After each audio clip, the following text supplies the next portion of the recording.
Marcos 14, do verso 3 até o verso 9, a palavra do Senhor nos traz a seguinte história. Estando ele em Betânia, reclinado à mesa, em casa de Simão, o leproso, veio uma mulher trazendo um vaso de alabastro com preciosíssimo perfume de nardo puro, e quebrando o alabastro, derramou o bálsamo sobre a cabeça de Jesus. Indignaram alguns entre si e diziam: para que esse desperdício de bálsamo?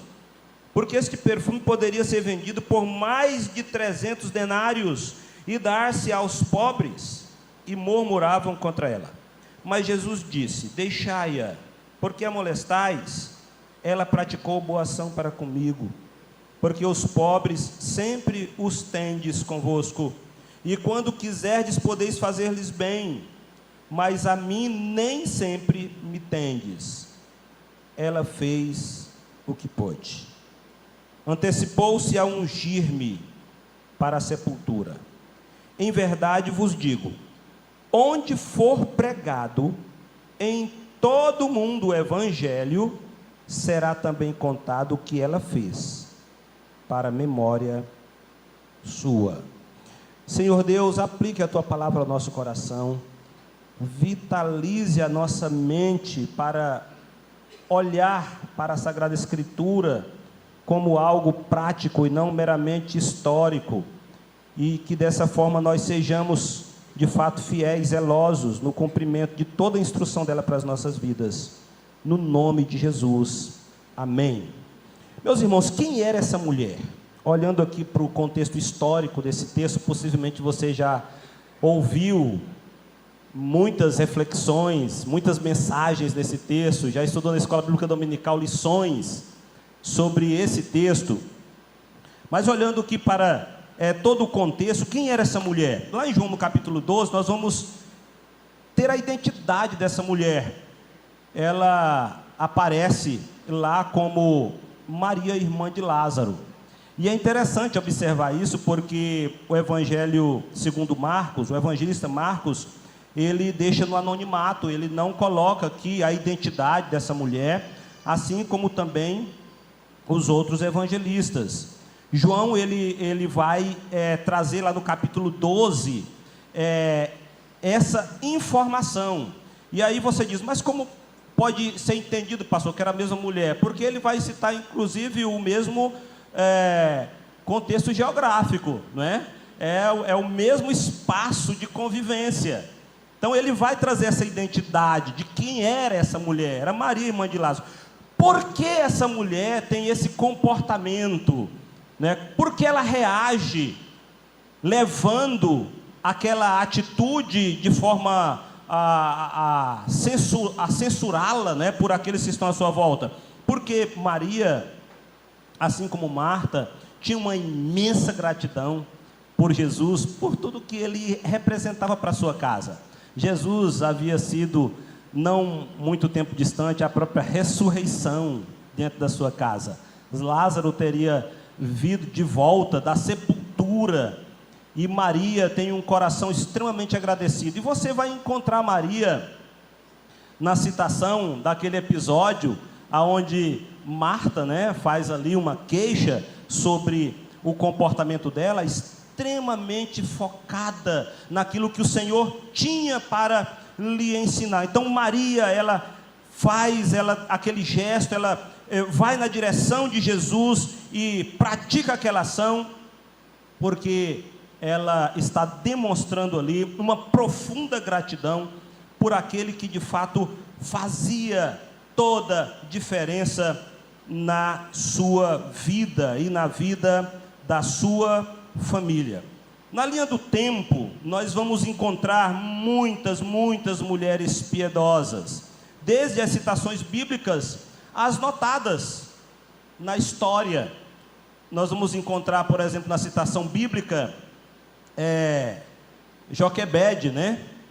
A disposta mãe do Moisés, um tipo de Cristo, que vai destemidamente, desobedecendo a todas as ordens do faraó, proteger o seu filho, mas mais do que isso, de forma piedosa, buscar o cuidado de Deus para o livramento da sua vida. Nós vamos encontrar Débora, né, uma juíza aguerrida, comprometida com o bem do seu povo e disposta a batalhar, né, para que a orientação de Deus fosse cumprida, mesmo que ela tivesse que ir, né, com Baraque para a própria guerra. Encontramos Esther na linha do tempo aí, uma mulher comprometida com uma vida piedosa, ao ponto de dizer assim: olha, falarei em nome de Deus diante do rei, e se morrer, morri, mas em favor daqueles a quem Deus quer preservar, irei falar. Sara,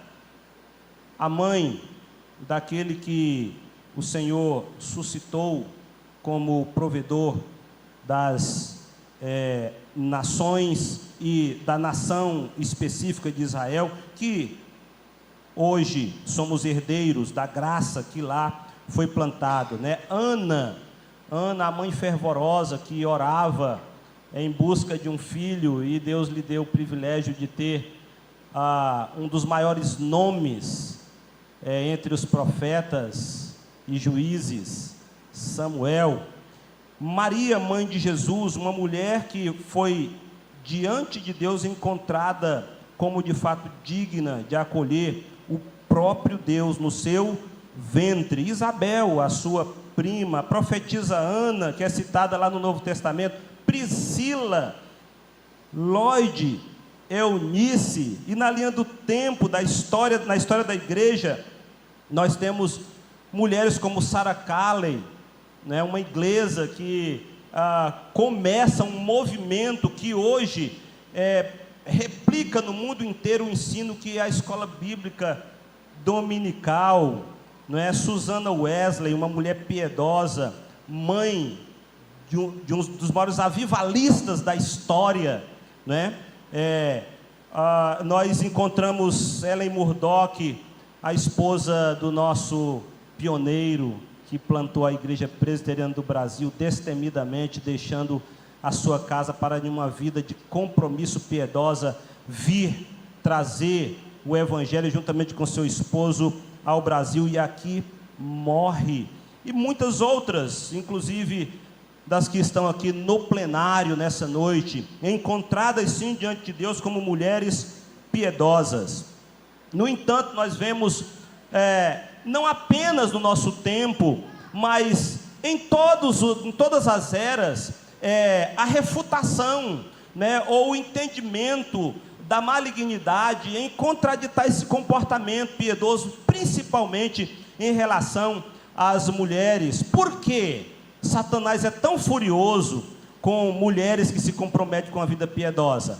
Porque as mulheres, elas exercem de fato uma grande influência, não apenas no seu contexto doméstico, mas na própria comunidade onde elas estão inseridas. E nós vemos em toda a história Satanás se levantando justamente para gerar um apagão de piedade na vida das mulheres. Nós temos na nossa história moderna movimentos que gritam contra tudo aquilo que o Evangelho diz.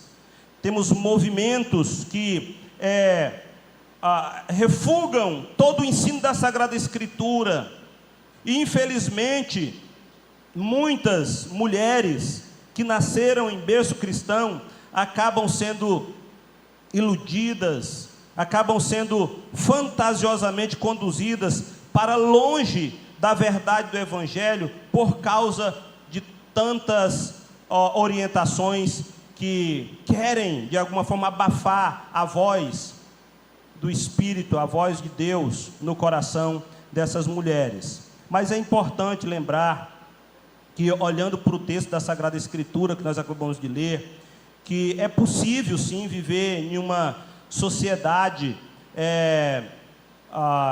chamada de pós-cristã, né? E por que pós-cristã? Porque a chamada cultura pós-cristã, ela afirma que a fé, ela não é mais um elemento importante ou crucial no diálogo entre aqueles que acreditam e a cultura na qual estão inseridos. Então, assim, olha, você pode até ser uma membro da Igreja Presbiteriana Central, mas você não precisa abandonar, né, as suas convicções fora desse contexto religioso para poder, de fato, se tornar alguém comprometida com a religião. A chamada cultura pós-cristã planta no coração das pessoas a falsa impressão de uma aparente reconciliação com Deus, simplesmente por estar frequentando um ambiente religioso ou por fazer algumas profissões de fé que não são de fato verdadeiras, mas que de alguma forma me colocam debaixo desse guarda-chuva religioso. No entanto, infelizmente, essa chamada cultura pós-cristã, apesar de não dizer assim, saia desse meio religioso ou saia da igreja, ela vai de alguma forma conduzindo essas pessoas, mesmo que religiosas, através de comportamentos contrários à vontade de Deus. E aí, diante disso, você que está presente aqui nessa noite, é desafiada a pensar, né, como uma mulher piedosa em uma cultura pós-cristã, não é? E sem excluir os homens aqui, não é, dessa reflexão, mas de forma muito carinhosa e direta, uma palavra para as meninas aqui presente no plenário. E que desafios nós podemos encontrar nesse texto, minhas irmãs, meus irmãos, que nos ajudam a combater uma cultura pós-cristã. Eu encontro aqui, olhando para Maria, o entendimento de entregar o seu melhor a Cristo. O desafio das mulheres em uma cultura pós-cristã é o de entregar o seu melhor para o Senhor. No versículo 3, você vai encontrar aqui essa citação: estando ele em Betânia, reclinado à mesa, em casa de Simão leproso, veio uma mulher trazendo um vaso de alabastro com preciosíssimo perfume. Veja que a adjetivação aqui do perfume, né, ela vem com uma hipérbole, né? Olha, é precioso demais, um preciosíssimo perfume de nardo puro, e quebrando o alabastro derramou sobre a cabeça de Jesus. O alabastro é uma pedra que era encontrada em alguns países, mas de forma mais específica na Índia, era onde havia naquele período extração dessa pedra. E havia uma cidade no Egito, né? Era de onde vinha de forma mais específica essa pedra, mas também na Índia tinha, na China tinha essa pedra chamada alabastro. E no Egito, uma cidade chamada Alabastron, era de onde se extraía de pedreiras esse mármore, uma espécie de mármore.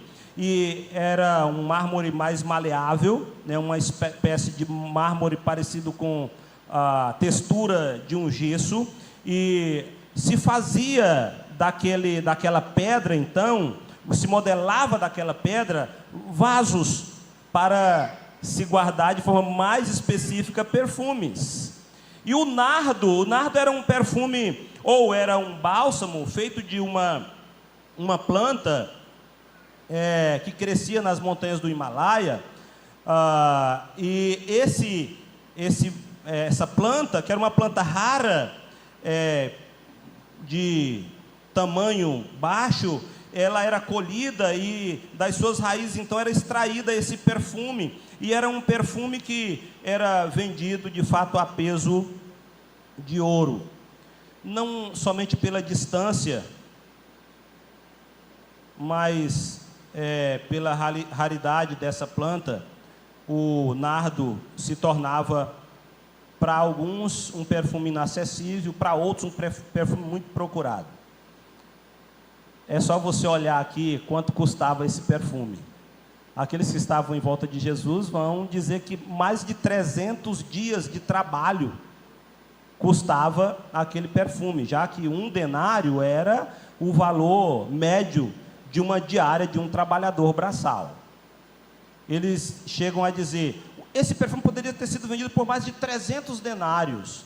Ela tem um perfume ali que equivale ao valor de um ano de trabalho, né? Quem de nós aqui já trabalhou um ano para comprar um perfume, né? E depois quebrar esse pote de perfume na cabeça de alguém, né? Não por raiva, né? Mas para deixar ali, exalar aquele cheiro, aquele perfume. Aquela mulher, ela oferece a Jesus, de fato, o seu melhor. E eu olho para a nossa sociedade chamada pós-cristã ou pós-moderna, como nós queremos chamar, e nós vemos muitas vezes esse entendimento do melhor ser para mim, não é? Nós somos de fato muito egoístas no que queremos para nós mesmos, quando temos que repartir com alguém, ou dentro desse quesito da vida espiritual com Deus, nós somos muito reticentes, e aí nós encontramos na nossa sociedade um investimento intensivo para que nós tiremos os nossos olhos desse compromisso de oferta do melhor para o Senhor e busquemos dentro desse mercado consumista, hedonista, onde a busca pelo prazer é o que importa, busquemos nos autossaciar. Que aquela mulher experimentou, irmãos, naquele momento, foi algo extremamente profundo, extraordinário, embora muitos o censurassem por aquele ato. Talvez você já tenha ouvido falar do contexto aí desse perfume, por que as moças guardavam perfume, né? E é bem interessante observar isso, na cultura oriental, as meninas, elas guardavam de preferência o melhor perfume para o dia do noivado. Olha como isso é extraordinário, é belo. Vê se isso não tem tudo a ver com a nossa relação com Jesus. E no dia que o pretendente iria lá e chegava e dizia assim, eu vim aqui hoje porque eu quero declarar o meu amor por você, e eu quero dizer que eu quero tê-la para mim. Se de fato aquela moça entendesse aquela mensagem, né, e ela aceitasse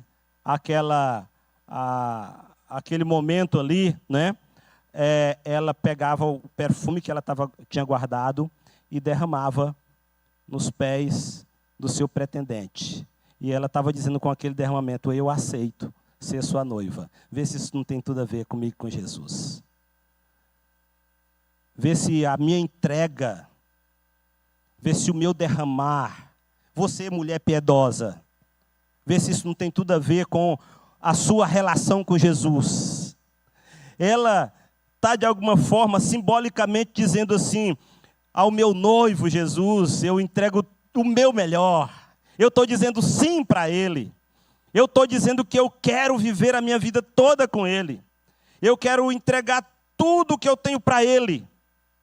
Uma mulher piedosa, ela vai romper com os ditames de uma sociedade pós-cristã, entregando o seu melhor para o Senhor Jesus. O apóstolo Paulo, ele escrevendo à igreja em Colossos, ele vai dizer que os crentes precisam entender que quando fizerem qualquer coisa, devem fazer de todo o coração, e devem fazer como para o Senhor e não para homens, entendendo que tudo aquilo que eu faço tem repercussão no céu, tem repercussão na eternidade. Então, sua profissão, sua vida doméstica, seu cuidado físico na academia, sua partilha de tempo, seu lazer, sua vida cristã, precisa ser colocada dessa forma. Eu estou fazendo isso aqui, mas é como entrega para Jesus. Se você cuida do seu corpo na academia, mulher, você precisa ter esse entendimento. não é dentro dessa cultura hedonista, né, de dizer eu sinto prazer em ter um corpo fantástico, extraordinário quando eu me olho no espelho. Não, é porque eu olho para o meu corpo e vejo que ele é templo do Espírito Santo, então eu vou cuidar dele para ele ser o mais bonito possível para o meu noivo, para o meu Senhor Jesus. Esse é o compromisso de uma mulher piedosa em uma cultura pós-cristã. Uma segunda coisa que nós observamos aqui é que o desafio das mulheres piedosas numa cultura pós-cristã precisa trazer a compreensão do rompimento com o politicamente correto. Uma mulher piedosa numa cultura pós-cristã não anda na trilha do politicamente correto. E veja só o que o texto diz no versículo 4 e 5. Alguns dos presentes começaram a dizer uns aos outros, indignados: por que esse desperdício de perfume? Ele poderia ser vendido por 300 denários e o dinheiro dado aos pobres, e a repreendiam severamente. Era politicamente correto para Judas e para todos os demais que estavam ali a censurá-la vender aquele perfume e dar aos pobres. Ir contra a cosmovisão do que nos rodeiam pode trazer custos altos. Às vezes você, mulher, por andar numa passada não politicamente correta, lá no seu trabalho, por você andar num compasso não politicamente no meio da sua família, e até mesmo dentro da igreja, atrai censura, atrai custos que pode, de fato, trazer dificuldades, inclusive, para a sua trajetória. Veja só, Maria foi marginalizada ali naquele momento. Para muitos, a entrega dela era um desperdício. Devolver ou desenvolver uma vida piedosa, meus irmãos, com compromissos espirituais como prioridade, com atitudes de compaixão com o próximo, com investimentos no crescimento do outro e no seu próprio crescimento, pode ser, para muitos, um desperdício. Desenvolver uma vida de oração, ter tempo separado para isso. Ao você chegar no seu trabalho e dizer assim: olha, eu gasto todos os dias 1 hora do meu dia, das minhas 24 horas, para orar. Alguém disse: você desperdiça tanto tempo para orar? Olha, eu não saio da minha casa sem antes gastar 40 minutos na leitura da Bíblia Sagrada. Que desperdício de tempo! 40 minutos lendo Bíblia. Você ainda acredita nessas coisas? Possivelmente à sua volta, você vai ouvir esse tipo de informação. No entanto, é importante nos erguermos numa cultura pós-cristã e fazermos a nossa trajetória não pelo politicamente correto. Nós encontramos na história muitas mulheres que, de forma piedosa, se destacaram pelo seu compromisso de servir a Deus antes de qualquer coisa e não de agradar aqueles que estavam à sua volta. O politicamente correto, infelizmente, na vida de muitos, tem matado a piedade.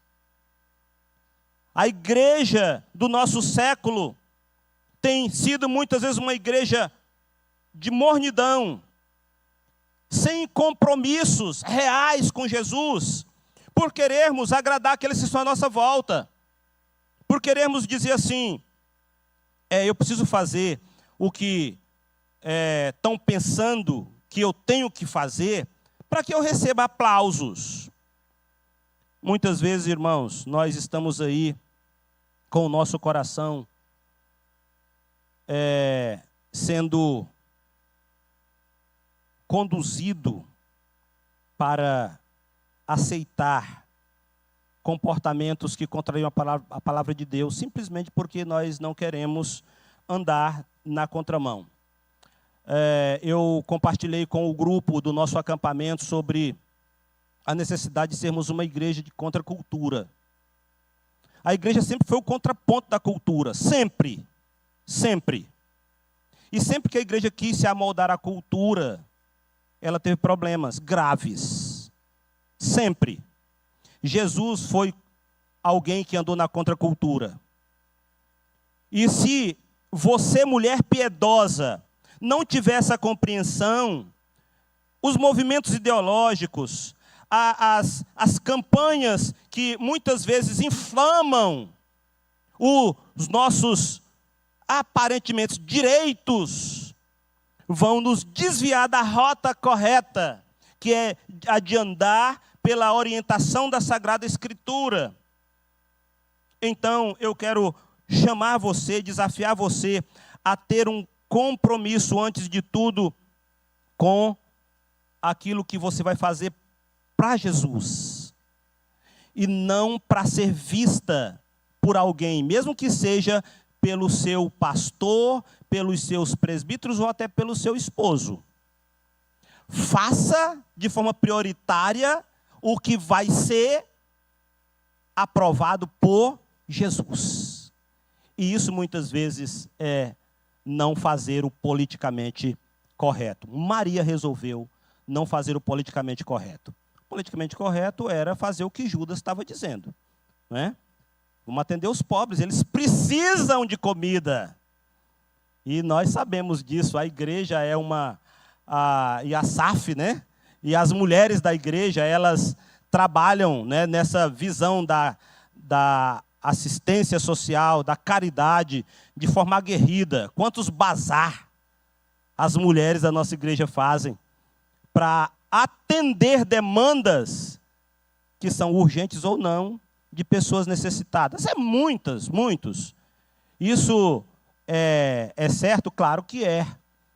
Mas é importante entender que isso precisa vir como consequência e não como dianteira do nosso compromisso de servir a Jesus. E eu posso até não ser alguém tão comprometido com a assistência social, mas a minha vida precisa ter, dentro dessa orientação bíblica, um compromisso intenso com Jesus. E certamente, quem tem um compromisso intenso com Jesus vai ser despertado para essas outras necessidades, tanto do próximo quanto de si mesmo. O desafio das mulheres piedosas numa cultura pós-cristã, olhando para o versículo 6, nos leva a entender que essas mulheres precisam ser, no seu tempo, uma voz profética de combate aos opositores da fé em Cristo. Quando eu digo voz profética, eu estou falando de você usar a palavra de Deus, de você usar a Sagrada Escritura para justamente combater tudo aquilo que afronta a fé em Cristo. Nós precisamos, irmãos, ser uma igreja corajosa. Nós temos muitas vezes sido uma igreja de muita exposição. E ainda mais hoje, né, com as redes sociais, às vezes nós somos igreja bem exposta mesmo, né? A gente expõe tudo, né? O nosso louvor extraordinário, né? Os nossos momentos mais dramáticos ou dramaturgos, né? Teatro, nós expomos as mensagens bíblicas, mas muitas vezes somos extremamente medrosos para ir aonde o evangelho precisa fazer diferença e com uma voz profética, com uma voz da palavra de Deus, falar contra aquilo que se opõe à fé em Cristo Jesus.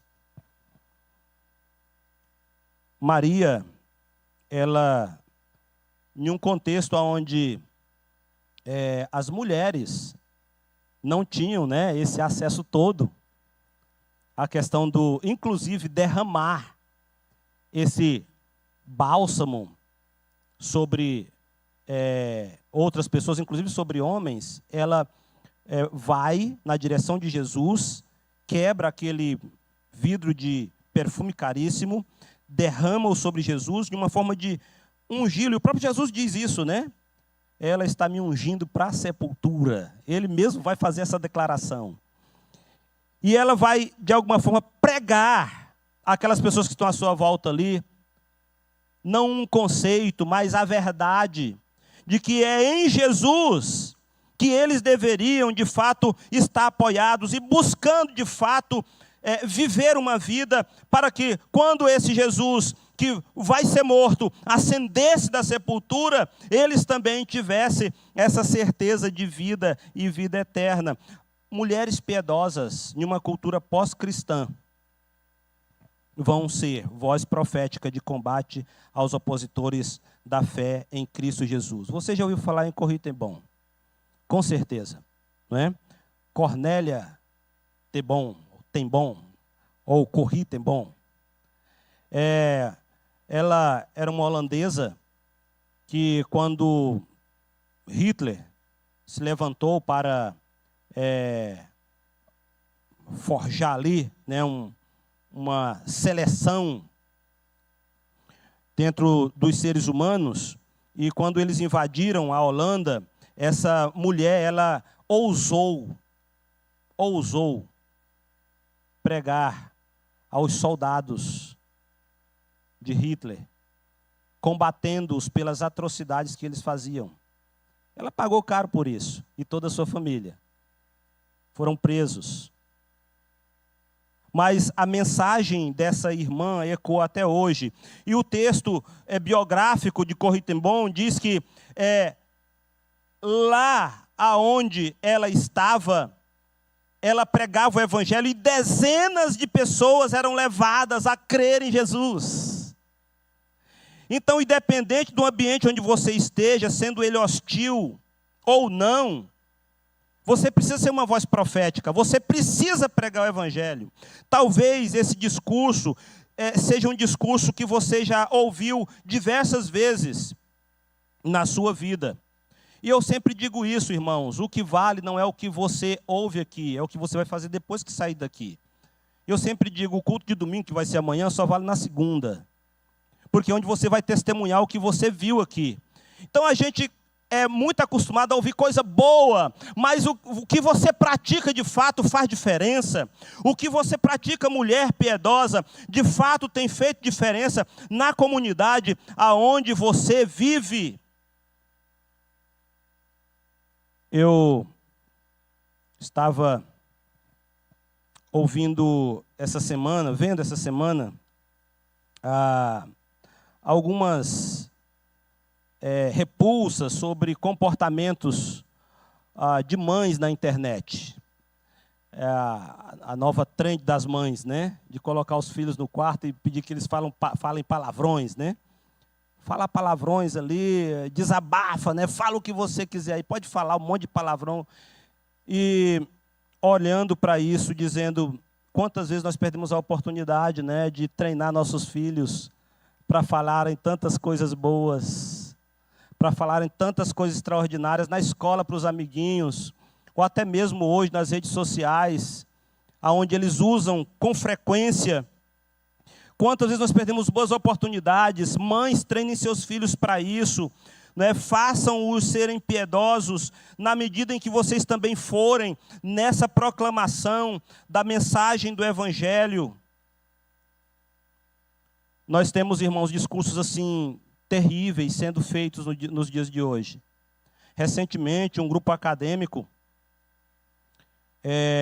defendeu a pedofilia como uma preferência apenas, e não como um crime. E aí, como é uma preferência, nós devemos aceitar isso, porque é uma preferência sexual. E nós muitas vezes nos calamos diante de aberrações como essas. Precisamos nos posicionar, mães, mulheres piedosas aqui nessa noite, jovens, se posicione nos seus espaços acadêmicos. Eu sei que é difícil, você paga um preço alto por isso. Mulheres, se posicione no meio dos seus familiares, que muitas vezes têm um posicionamento contrário àquilo que a palavra de Deus diz. Mas entenda que é um desafio para você, nesse tempo pós-cristão, viver uma vida piedosa. E esse desafio vai, de fato, chamar você para posicionamentos sérios. O desafio das mulheres piedosas na cultura pós-cristã também passa pela priorização do que pensa Jesus e não os homens sobre suas ações. Rapidamente passando por isso aqui, porque eu já falei um pouco sobre isso. Jesus, no versículo 8, vai dizer assim: parem de censurá-la, ela fez o que pôde. Antecipou-se a ungir o meu corpo para a sepultura. O que Jesus pensa sobre aquela mulher, irmãos, não é o mesmo que a multidão à sua volta pensa. E deixa eu dizer uma coisa para você aqui, mulher piedosa. O que importa, de fato, para você ter como caminhado na sua vida de fé o que Jesus pensa sobre você.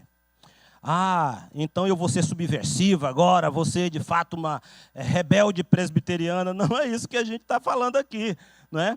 Porque quem se compromete com aquilo que Jesus pensa, vai ter compromissos com a verdade do Evangelho e vai viver uma vida, sim, de submissão à vontade de Deus, de submissão à vontade daqueles que Ele levanta para caminharem com essas mulheres. Então, priorize o que Jesus pensa sobre você. E aí, diante disso, pensar sobre aquilo que Jesus de fato quer da sua vida, te leva a ter esse compromisso de vida submissa à vontade dele. A palavra submissão, ela tem gerado no nosso contexto pós-moderno arrepios, né? Nas mulheres da chamada cultura pós-cristã. Diante de tudo aquilo que, de forma muito assintosa, né, o movimento feminista tem trazido para dentro das nossas comunidades, das nossas igrejas, né, o entendimento de assim, você é autônoma, mas no que diz respeito à sua vida cristã, você é dependente, você precisa ser dependente. Nós somos dependentes de Cristo. E isso, de fato, nos leva a ter essa compreensão de que as mulheres, elas são libertas, não são libertárias. Elas são libertas, sim, do jugo da escravidão do pecado. São libertas, sim, de tudo aquilo que pode gerar um prejuízo às suas emoções, aos seus relacionamentos domésticos, interpessoais. São libertas da escravidão do pecado, mas não são libertárias no sentido de dizer assim, não devemos satisfação a ninguém, nem a Deus. E aí, olhando para Maria, nós vemos aqui essa mulher em um momento belo da sua citação histórica aos pés de Jesus, ouvindo o que ele tinha para dizer, se submetendo à sua orientação. O apóstolo Pedro, ele vai dizer que a beleza, a verdadeira beleza da mulher, né, não está no seu estereótipo, não está nas suas expressões, muitas vezes dizer quem eu sou, mas está justamente em cultivar no seu homem interior um compromisso com a incorruptibilidade, compromisso com um espírito manso, um compromisso com aquilo que tem valor diante de Deus. Uma vida alinhada com a vontade de Deus é mais preciosa do que aquilo que nós podemos conquistar diante dos aplausos dos homens. No livro do reverendo Ludigero Bonilha, que já esteve aqui com vocês, o livro Por que Não, Paulo? É um livro que trata dessa matéria, né? Do feminismo nesse tempo. Tem uma história bem na introdução que eu achei incrível. É a história da dona Josenira Bonilha Moraes. História da sua mãe. E ele vai dizer que... ela vai dizer, né? Ela vai fazer ali aquele momento descritivo no livro dele. E ela vai dizer que durante toda a sua vida, ela trabalhou com extrema submissão a Deus e ao seu esposo, que também era pastor, e que educou seus filhos com muita dificuldade, laborando com as suas próprias mãos para poder ajudar no sustento da casa, mas jamais se esquecendo de se quedar aos pés do Senhor, de ler a palavra.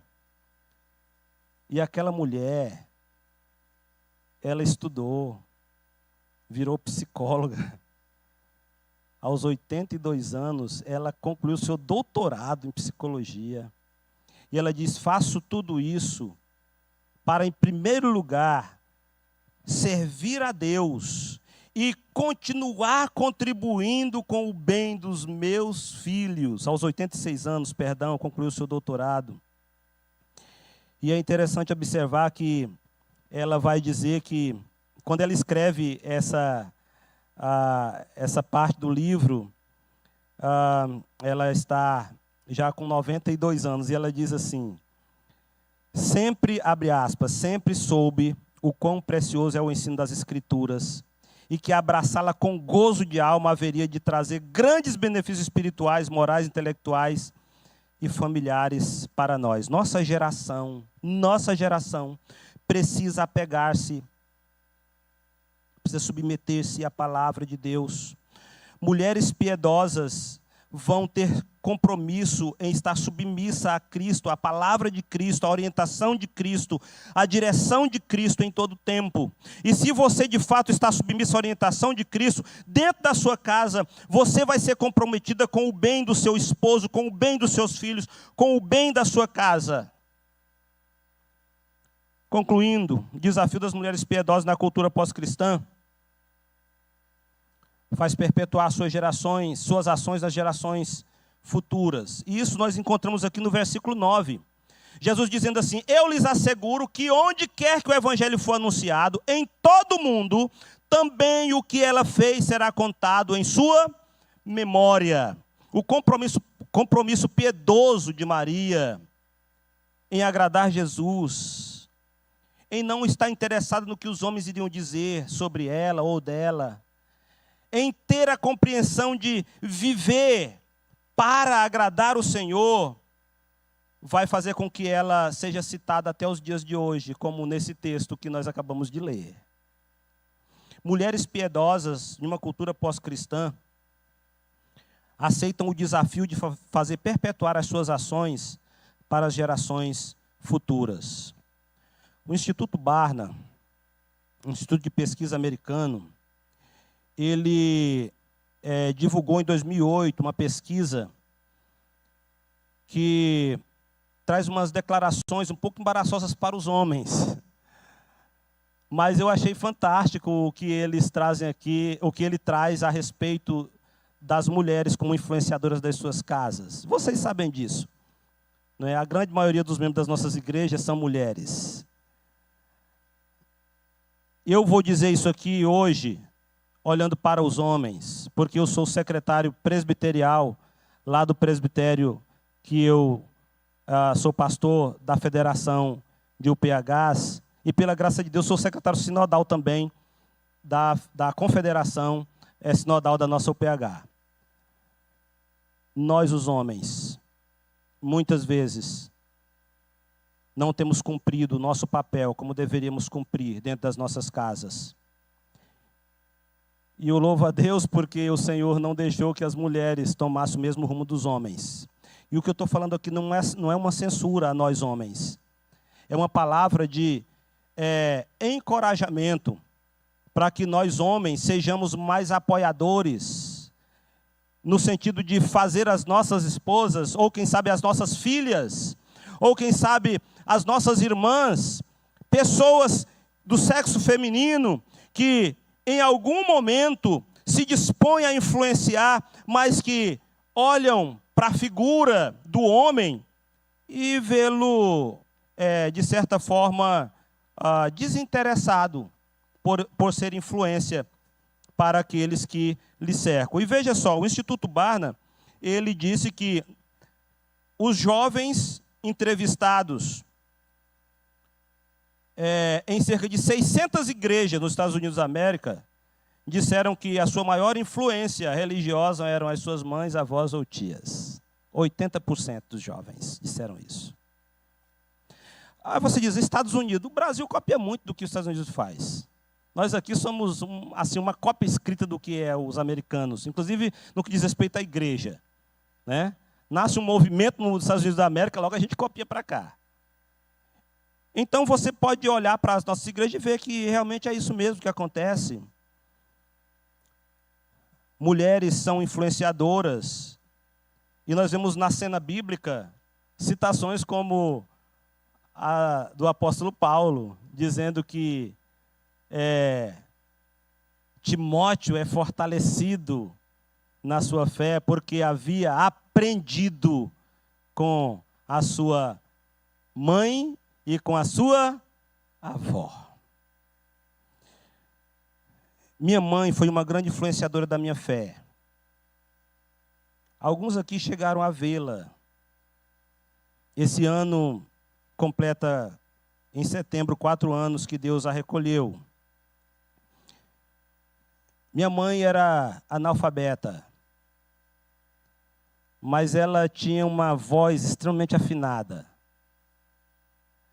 E não raramente eu via minha mãe nos seus labores domésticos, cantando músicas como essa que não tem mais no nosso cenário. Tinha no chamado Inário Evangélico, lembram do Inário Evangélico? Tinha as antífonas, né? Que nós usávamos. Os meninos não vão lembrar, né? Os mais novos aí, né? Mas o Manuel Fernandes vai lembrar, né? E ela cantava assim: no jardim onde Cristo me espera, é lugar de delícia e de paz. A certeza de sua presença dá-me vida feliz e eficaz. Esse negócio de oração, gente, entrou com tanta força no meu coração. Mas com tanta força no meu coração. E quem convive comigo, tanto na igreja, quanto na minha vida doméstica, sabe disso. Assim, o quanto eu amo oração. Eu cheguei para a Igreja Presbiteriana do Aurani 4 e resolvi fazer uma conferência de oração. Nós já estamos na 3ª esse ano. 3ª conferência de oração. Minha mãe despertou isso em mim. Sem ler um texto bíblico, porque ela não sabia ler. Mas aquela voz afinadinha dela despertava em mim esse entendimento. Eu preciso desenvolver uma vida piedosa, e a vida piedosa passa por esse meio de graça que é a oração. Ela me ensinou a amar o céu. Várias vezes eu ouvia minha mãe cantar assim: nome bom, doce a fé, a esperança do porvir. E o porvir, eu até pensava que era polvilho mesmo, né? Quando eu era criancinha, né?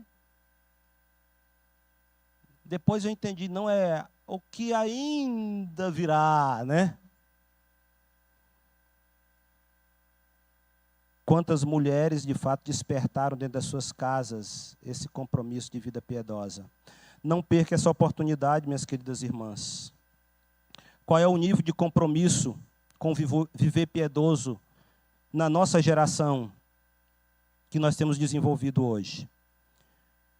Maria, até hoje, ela é citada por causa da sua decisão de oferecer o seu melhor. Maria, até hoje, é citada por romper politicamente com o que é correto e por fazer aquilo que era prioritariamente do agrado de Jesus. Maria, até hoje, é citada por priorizar o que pensava Jesus e não os homens, por ter uma vida de submissão à vontade de Deus. Mulheres piedosas, façam perpetuar para gerações vindouras aquilo que a palavra de Deus tem, para que através de vocês chegue às vindouras gerações. Eu espero contar mesmo, assim, com mulheres piedosas nesse tempo. E aí, diga-se de passagem, isso não está ligada às irmãzinhas. Ah, pastor, mas vida piedosa, isso parece coisa assim, daquelas irmãzinhas, né, que já passaram dos 70, né? Vida piedosa tem a ver com crente. Se você é uma jovenzinha de 13 anos, 12 anos, 11 anos, 10 anos, você tem que ter uma vida piedosa. Você tem que ter uma vida que realmente agrade Jesus. Mulheres, eu quero deixar esse desafio para você nessa noite. Em uma sociedade pós-cristã, desenvolva uma vida piedosa que realmente seja vista por tantos que estão à sua volta, como por aqueles que ainda virão e ouvirão daquilo que vocês foram na sua geração.